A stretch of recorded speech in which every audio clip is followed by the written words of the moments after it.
Hello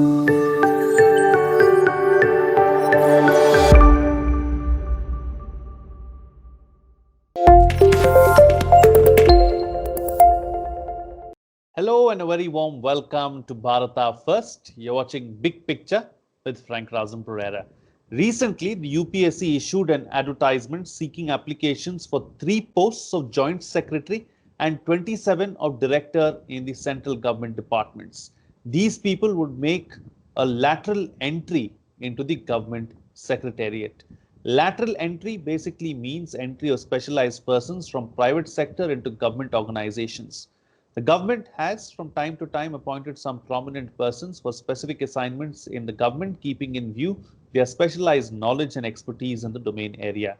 Lateral recruitment is aimed at achieving the twin objectives of bringing in fresh talent as well as augment the availability of manpower. Various experts, commissions, and political commentators have argued in favor of lateral entry of specialized persons into bureaucracy. In this edition of Big Picture, we will analyze lateral entry in bureaucracy. Joining me on the program today are NC Saxena, former member, Planning Commission, SC Tripathi, former Secretary, Government of India, and TK Arun, editor, Opinion, Economic Times. Thank you to all my guests for joining me on this edition of Big Picture. Mr. Saxena, let me start the program with you. You know, for someone who's been tracking this issue, watching this issue from such close quarters, it is only right for me to start with you. How would you look at this? What is the history? You know, just analyze and put into perspective for us what exactly is lateral entry. Well, in fact, first of all, lateral entry cannot be a magical solution to all the problems of governance, which we generally see at the state government or at the district level. But at the Government of India level, there are many reasons why lateral entry should be welcome. First of all, you find that there has been in the past very good people who came through lateral entry, Dr. Manmohan Singh, Mr. Ahluwalia, and so on and so forth, who did very well. Secondly, the main reason is that, see, after 1991, when liberalization took place, the recruitment to the IS got reduced in the expectation that we don't require so many IS officers now that government is liberalizing and private sector is taking over. However, what happened was just the reverse. The need for IS officers increased because Government of India started, its revenues increased and they started giving funds to the state government. So education, health, agriculture, these ministries expanded. On the other hand, recruitment got reduced from 150 to 90, then to 50. So with the result, today you are in an extreme shortage of IS officers. So therefore, out of 500 joint secretaries, if you take 5 or 10, especially in ministries like civil aviation or defense or shipping, where the state governments have, IS officers have no experience, I think it's a good idea. Also, we need to really improve the knowledge domain of the rest 495 joint secretaries because they have no experience, they have no knowledge, and if they don't have expertise, they will not be able to do well. And so long as recruitment is done through the UPSC, I see no problem. Of course, there could be some issues like someone has worked in private airlines and he is taken as joint secretary civil aviation. There could be these kind of problems of clash of interest. But on the whole, it's a good experiment, so long as it is done through the UPSC, so that it is objective and based on merit. Absolutely. And since we are here, Mr. Tripathi, let's take this particular aspect forward that Mr. Saxena has just raised. You know, the issue of conflict of interest. Is this something of serious concern? And, you know, how do we address that? I really don't see so much conflict of interest as such. And as Mr. Saxena has pointed out, two very notable examples of Dr. Manmohan Singh and Mantek Singh Ahluwalia. But I would say that in finance ministry, people coming as economic advisors and chief economic advisor has been a practice since long. And once they have been a chief economic advisor, then going on to become finance secretary, secretary economic affairs, or even governor Reserve Bank is quite normal. It is not something which is abnormal, and quite a few have done it, and they adjust very well in that milieu. In some other ministries also, technical ministries, there have been people who have come from outside. Long back, there used to be industrial management pool, and some very well-known names came in. Mr. Manotosh Sodhi came. And then in early 70s, people from private sector like Vadud Khan, etc., they came directly as secretaries to the government. Planning Commission used to have experts from different domains and from different sources. See, my experience has been that these experts really they add value, and if they come as advisors, then they get down to work immediately. But if they come on the administrative side, then because at the administrative side, domain knowledge of course is important, but the knowledge about the working of the government, that takes a little time. So if they come, they should come for minimum 5 years and preferably for 10 years and even longer. And it should not be lower than director or joint secretary, because then the requirement, the content of the job is more of procedural and interministerial coordination, interacting with the state governments, etc. The domain knowledge is not so much important. The other thing is the selection of these persons has to be transparent and based on merit. And long back, in fact, in 1956, a special recruitment was done in IAS. They were taken in the IAS. That has not happened since then. And even that batch was quite good. Many of them brought, the knowledge inputs from private sector, from academia, and various other sources. And they all acquitted themselves quite well. So I don't think there is so much of conflict here. Of course, it should not be a short-term arrangement. There should be a proper arrangement for those people to stay there, because once they acquire the knowledge of functioning of government and bring their inputs in, they should continue for some time. Absolutely. TK Arun, let me bring you to the picture now. Whenever we look at this issue of lateral entry, there seems to be a lot of resistance from certain quarters. Why is that so? Are these fears justified? I would say that in theory, this is a very good idea. Many countries around the world do practice lateral entry at senior levels of the civil service. Britain, for example, does it. Even for the diplomatic service, they do it. The US, of course, the senior most officials are all politically appointed. Even very many career level offices can be filled by political appointees. And the system runs. But there is one essential prerequisite. There has to be a minimum shared agreement on ethics and morality in dealing with these things, and on being non-partisan in recruitment of people and in the conduct of the people who are recruited. Now, this is, I think, a very key requirement. Now, whether that is being fulfilled or not is a key issue. As the very seasoned, experienced, respected civil servants, former civil servants sitting with you have already explained, this is not the first time we are taking a lateral entrance into the civil service. Vijay Kalkar, of course, was also one of those illustrious examples who has served the country well. But the point is, are some similar standards being preserved? Are they being extended today? There is also the practice of a revolving door, where people from the private sector come in, occupy key positions in the government, and sometimes observe the interests which they used to serve while in the private sector, while sitting in the government. Now, this has often been said about the Goldman Sachs officials who go to the US Treasury and then come out and again go back to Goldman Sachs. Now, whether such a practice can be envisaged in India, and whether that can be carried out with some integrity of the processes and the government's own functioning, is still a matter of concern. I think this is the concern that people have about bringing in lateral entry. Let me say just one thing. Now, while I must respect these two senior officials, I am not a great fan of very specialized domain knowledge at the level of senior government officers.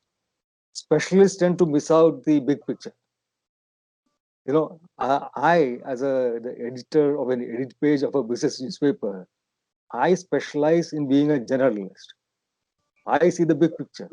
I don't see the narrow, just the focus area of whether taxation or finance or politics. I look at things in their broad interrelations.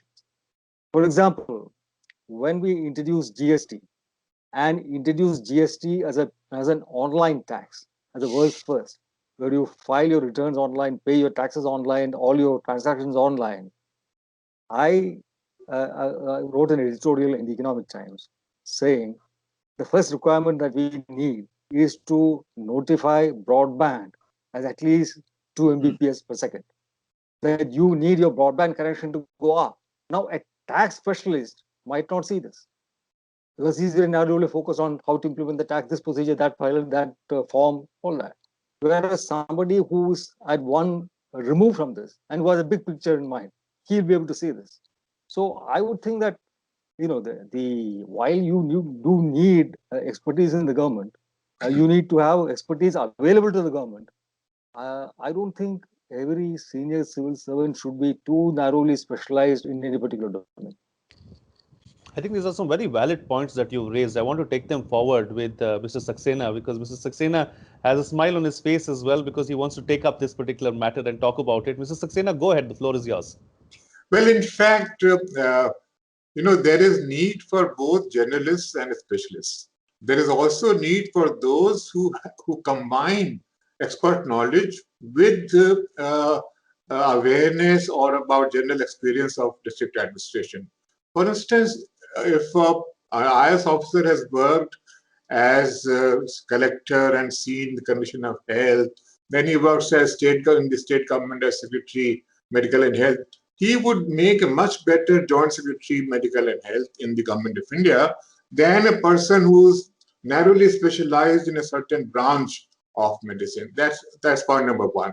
At the same time, you find that because the tenure in the state governments are very short, IS officers often, even in the ministries that they come in agriculture or education or health, they have had no experience. So therefore, there is some need for encouraging expert domain, and that can happen only when the tenure at the level of the secretary and special secretary or collector at the state government level is improved. Today, you find, and there are studies to show that there are, people work only for 6 months on a job. So what can you do? It is the short tenure which is one of the bane of our IS administration. In fact, one police officer said, "अरे अब तो हफ्ते हफ्ते की posting होती है तो हफ्ता बनाते रहते हैं." I mean, we only collect our weekly bribes because we are posted for weeks. So we are seeing in Mumbai also something similar to that. So what I'm trying to say is that in Government of India there are two kinds of ministries which are dealing with state subjects. These should be manned generally by IS officers.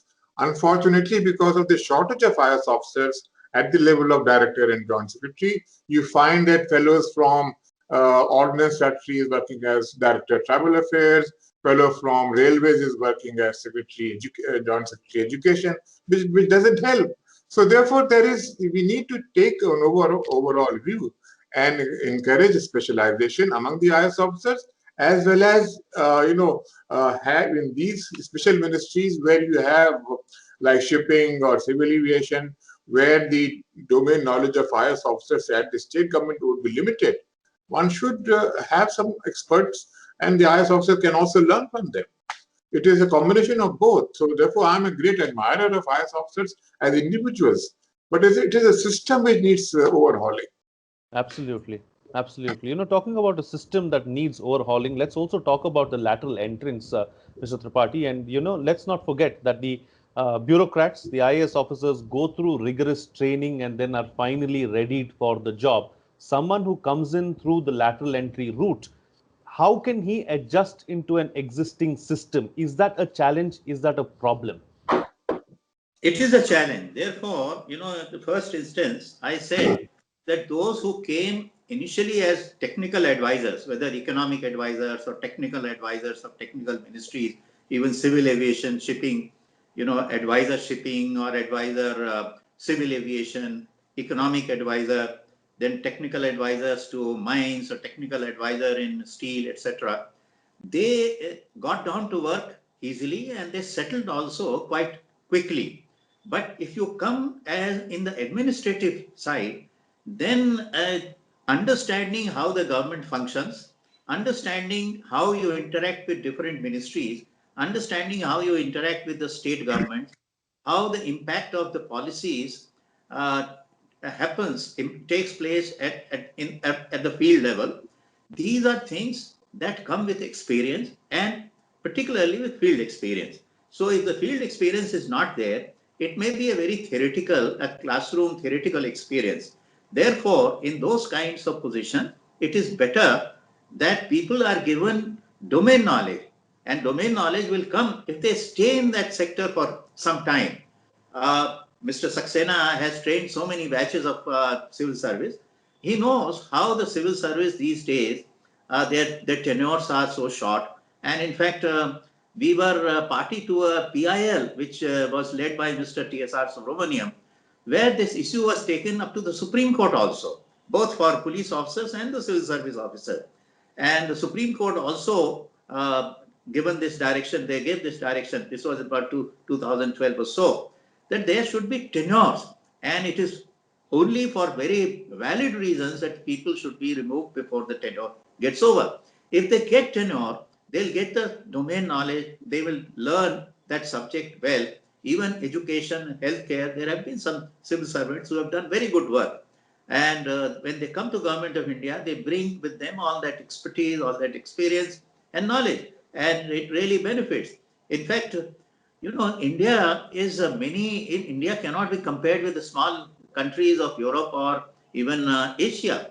So our states are so big, implementation of most programs take place at the states. Leave aside one or two sectors like shipping or even civil aviation, etc. But there also the interaction has to take place with the states. So knowledge of how states function, then bringing it to Government of India, and also the Government of India is so large that there are very few areas where you take decision on their own. You have to interact with so many ministries in the Government of India. So these people who come by lateral entry, they have to be trained and they have to be given some time. And the issue of ethics, Mr. Saxena knows that when a young IS officer comes, there's so many lectures, so many demonstrations are given on ethics, what moral values he should inculcate. And in the beginning, for a few years, the senior officers are told to keep a watch on him. But in spite of that, after all, the environment and milieu does have its impact. Things are not the same as they were many years ago. But it is important, these people who come from outside, how to inculcate and imbibe the public service, the ethics and values of public service is also important. And that if they come at a stage where they have had experience of many other things, it becomes a little difficult. It is becoming a little difficult even in the direct recruits, because they come at the age of 30, 35 when they have done several jobs here and there, and they try to do shortcuts. So it becomes difficult at that stage. But it is not that it cannot be done. There should be proper background check, and then these people should be taken, and they will add value to the system. Only one point I somewhat disagree with Mr. Saxena. You see, our government has become, bureaucracy has proliferated so much. When he says that the number of civil servants IAS is less, it is less because we have created too many jobs. And the span has become very, very small. I think many ministries can be merged, some jobs can be reduced, and the government will function inherently in a more cohesive manner if we do that.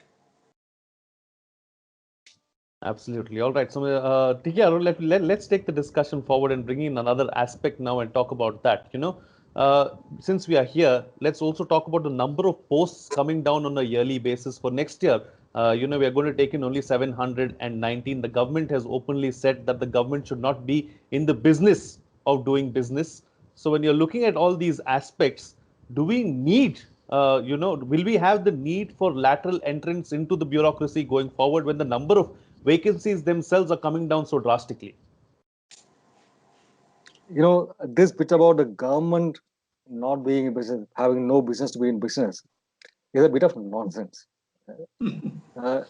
Anywhere in the world, the state plays a vital role in the proper functioning of society. Business is one aspect of society. Without being properly regulated, without a proper policy environment for the business to operate, business just cannot operate. There will be monopolies, there will be cronyism, there will be so many things. Now, who will ensure that the business operates in the right framework, that is regulated properly, it is taxed properly, and there is fairness in the way business conducts? Only the government can. And when there is a crisis, we have seen governments take over businesses, run them, make them profitable, and then sell them back. This is the government not being in business, or the government being completely away from business. When India became independent, we didn't have the capacity in our private sector to build infrastructure. They didn't have the capacity to make steel. They didn't have the capacity to make power. They didn't have the capacity to build roads. This has to be done by the government. And the government used civil servants and other people to do this. And this has always been the case, not only in India.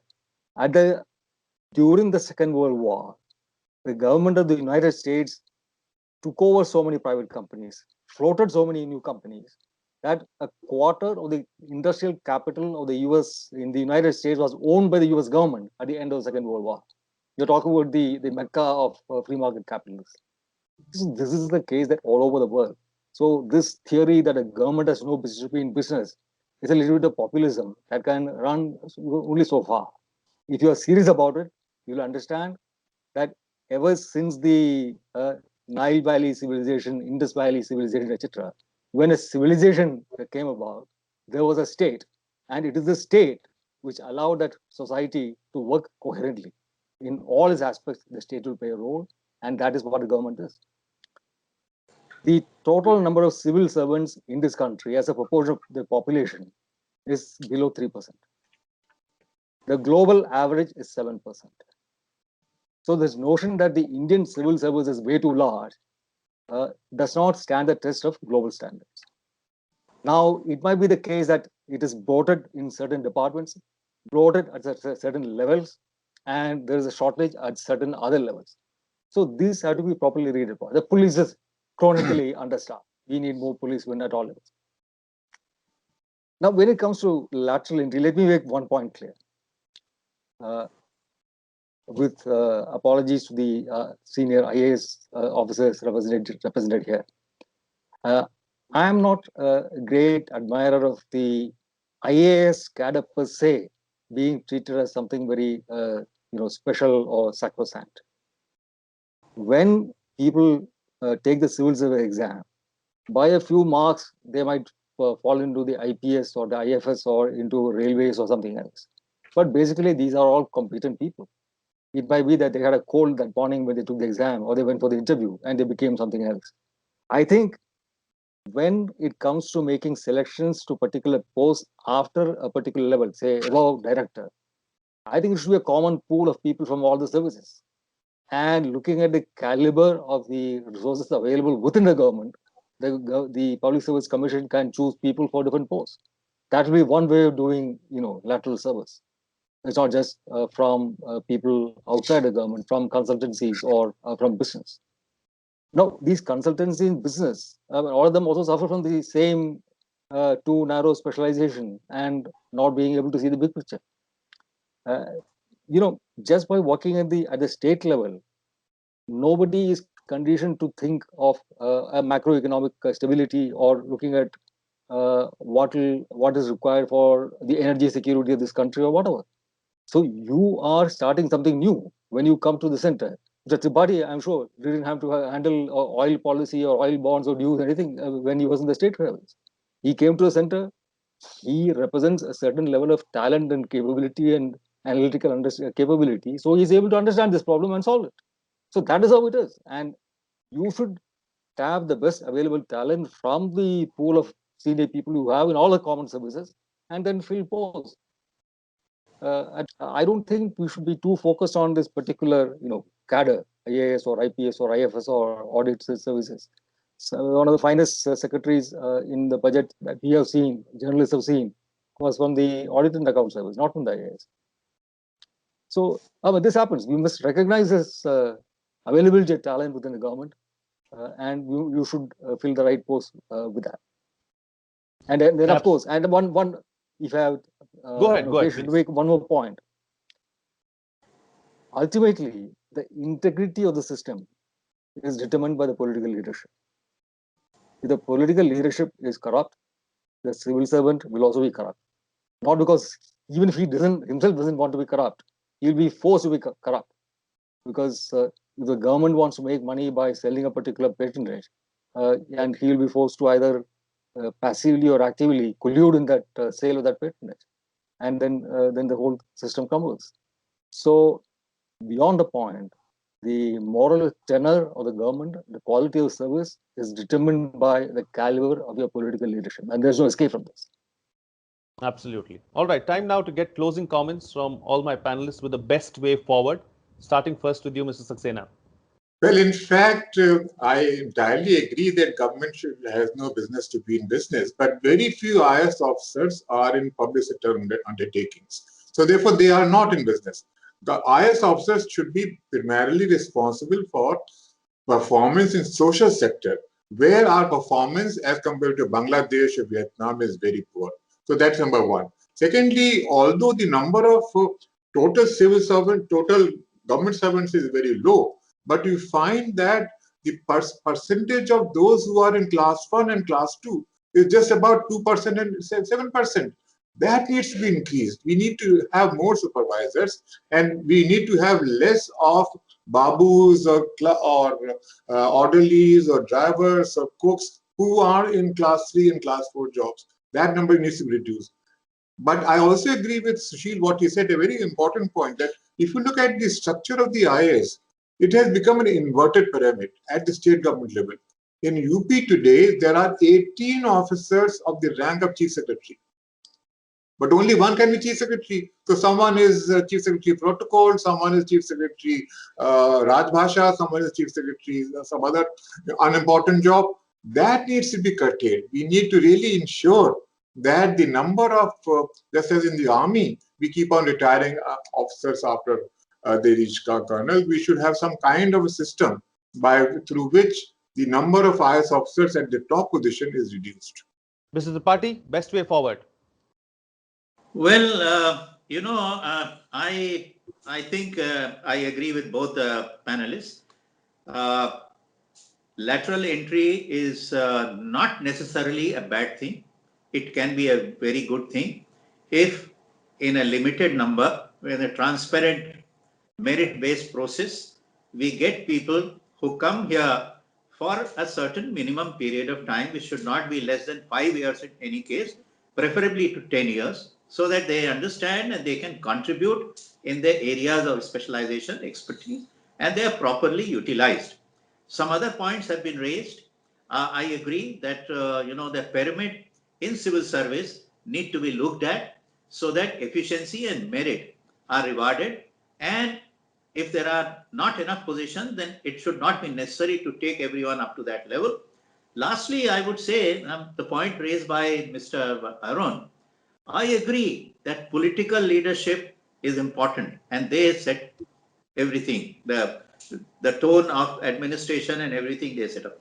But I personally believe that the mettle of an officer is tested in adverse situations, and he should be prepared to face such adverse situations and not be scared or afraid and run away. He should face it, even if it means discomfort to him, his family, and also going to totally, a job which is unwanted or anything for a certain period of time. This is inherent in the system, and it is only when you do this, things will improve. And I would like the civil servant who are watching or the aspirants of UPSC exams who are watching the program to come with that motivation. And I would very much appreciate if that motivation continues to be among them. Mr. Saxena has trained so many, and I'm sure he was a role model for so many of them who could stand up to the political formations, which were, I would not comment on them, but they were not always very really praiseworthy. And they stood up to them. They faced adversity, but eventually, after all, there is a light at the end of the tunnel. So people should come with that, and that is what their moral fiber is, which is as important as the domain knowledge. TK Arun, close the show for us with your concluding remarks. See, I would only like to point out that to improve the quality of governance, you cannot depend just on the quality of the person. The institutional mechanisms in which these people are located, placed, and the lines of accountability that are drawn and sort of exercised, these are equally important. There is a principle called subsidiarity, which is to say that each matter should be decided at the level where it is decided most efficiently. If something is decided best at the village level, it should be decided at the village level. If something is decided best at the block level, it should be done at the block level. And there should be delegation of authority to make this decision at that level. And there should be ways of holding these people who take these decisions accountable at that level and at a superior level. Now, we remain a country where rulers are rulers and people are subjects. They are not citizens, except in Kerala.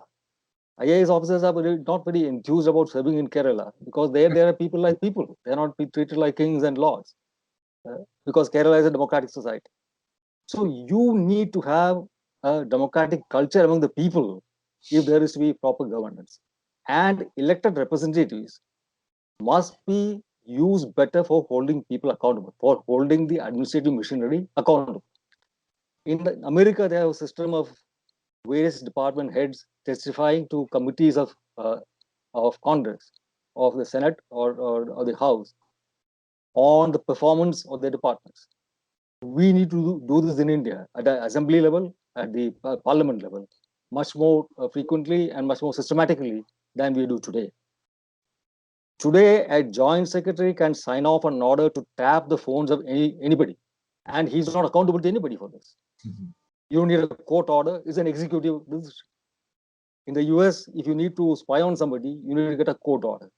And what prompted this, how it was executed, and what were the results must be, ascertained and testified to a committee of the Senate. So there is some way of democratic accountability for the conduct of the civil servants. So we need all these levels of delegation, accountability, and efficiency at the level of the individual civil servant for our system to function properly. So one layer of lateral entrance to a civil service doesn't fix anything much.